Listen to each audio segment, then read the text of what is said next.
Greetings and welcome to Grow Moringa Farms in Plant City, Florida. I'm Kendrick Henry, your local Moringa USA farmer. Please, let's go take a walk and see how these moringa trees are doing because we're about to prepare them for the wintertime. We've already trimmed some of these trees back several times over the past year. Now, the first year that I was here, all we did was drop mulch. The first thing was just get a bunch of oak mulch, chips.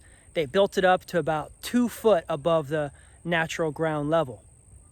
I even dug a little bit more of a ditch out on the edge of the property and lifted the soil up here so that way we were on a whole nother plane, so that way these trees can stay high and dry. This was the first tree that I planted on the property about a year ago, and she's doing wonderful. Look at this. Fresh greens coming in. Wow. Super peanutty. This is the best part about owning your own moringa trees, is eating fresh right off the tree. It's the best way to consume moringa. That just tastes so good. Now this tree, before I got it and transplanted it here, was over 30 foot tall. I have a video where I'm in South Tampa harvesting this tree, bringing it back, transporting it, and bringing it here. So she's been in this position for about a whole year, and she's doing wonderful. We've already cut her back, so everything that you see right here, like this branch and this branch here and all these big branches, they're only a year from sprouting out of the base. Now, this base is actually from a 3-year-old cutting that someone planted a little bit too close to their house. So they asked us to come by and take it out, and we brought it here. This moringa farm is also a sanctuary where we save moringa trees from peril and from places where people don't want them. We want them all. We want all the moringas. We want all the greens. We want all the nutrients. We want all the benefits because we want to help as many people as possible. It's the most nutritious plant on land that you can consume. And the best way, as I mentioned, is to just have a tree in your own backyard that you can eat fresh every day. This is a beautiful moringa farm that we're establishing here in Plant City, Florida. It's in between Tampa and Lakeland. So we're just right off of I-4 in between Tampa and Lakeland. And we have a hedge starting here. Look at this beautiful, nice hedge. Now, you can see the structure of these trees are unlike many other trees that you've seen before, because some of the moringa trees that you've probably seen maybe just be tall and lanky, maybe one stick. But I train my trees short, bushy, wide with a rotunda, so that way I can get a ton of branches to get a lot of greens, a lot of flowers, and a lot of drumsticks. So that way we can produce thousands of seeds off of one tree. You can see we already cut these trees back. This is the reason why here it is January 15th, 14th, 15th, and we have fresh greens coming off of this. Look.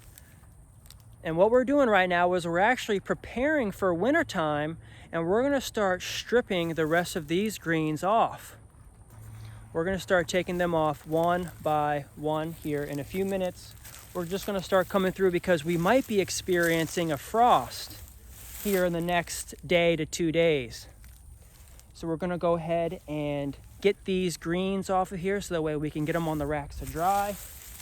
Look at this. We just cut this back maybe about a week, maybe about a month ago. And when they come out, they pop out, they're a little bit bigger because these were the first leaves that popped out when the tree didn't have any greens. And the reason why they do that is because they need to get their solar panels established. Then you can see the next set of leaves that come out are a little bit smaller, just like the regular size. But we're going to finish this line out here. Also, just want to show you a couple of the other trees that we've already cut back.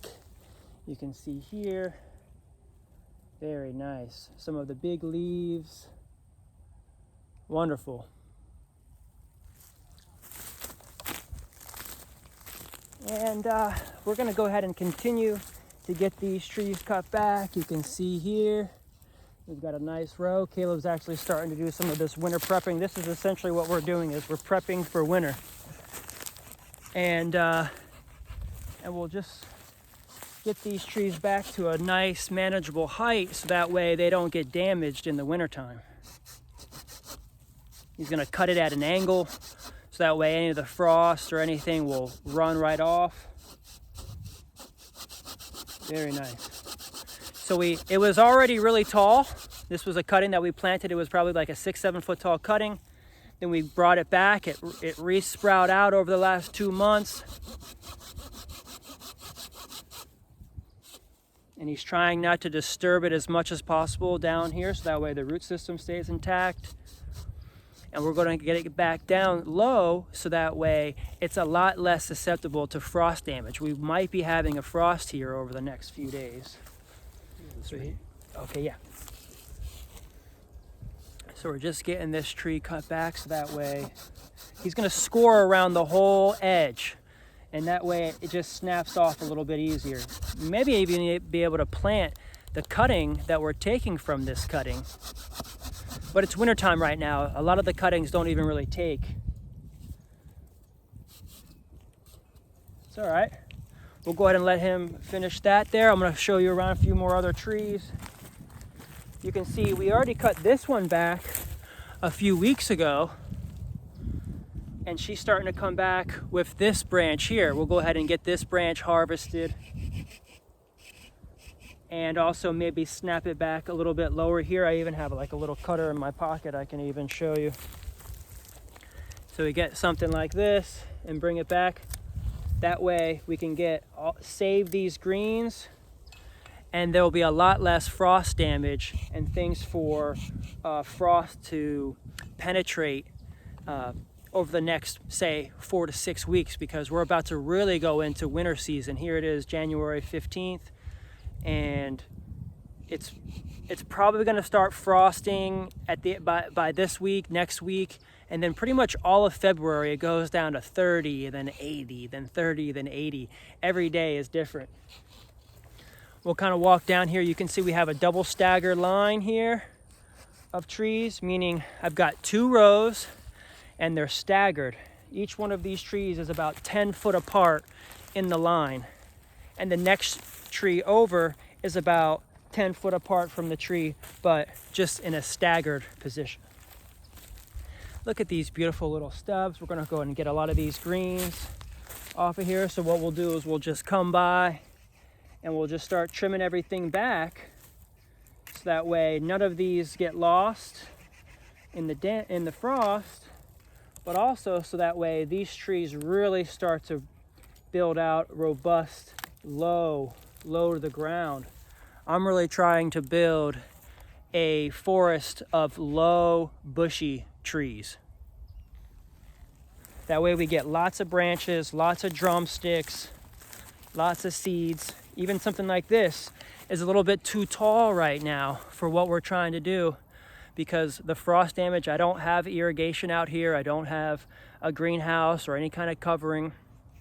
So we're just getting all the trees prepped for winter. This is how you prep for winter when you don't really have systems in place other than a nice heat sink, like 2 feet of mulch on the ground. And that's pretty much what we have here, is 2 foot of mulch on the ground here that's raised up the soil level, that's really helping to insulate these root systems.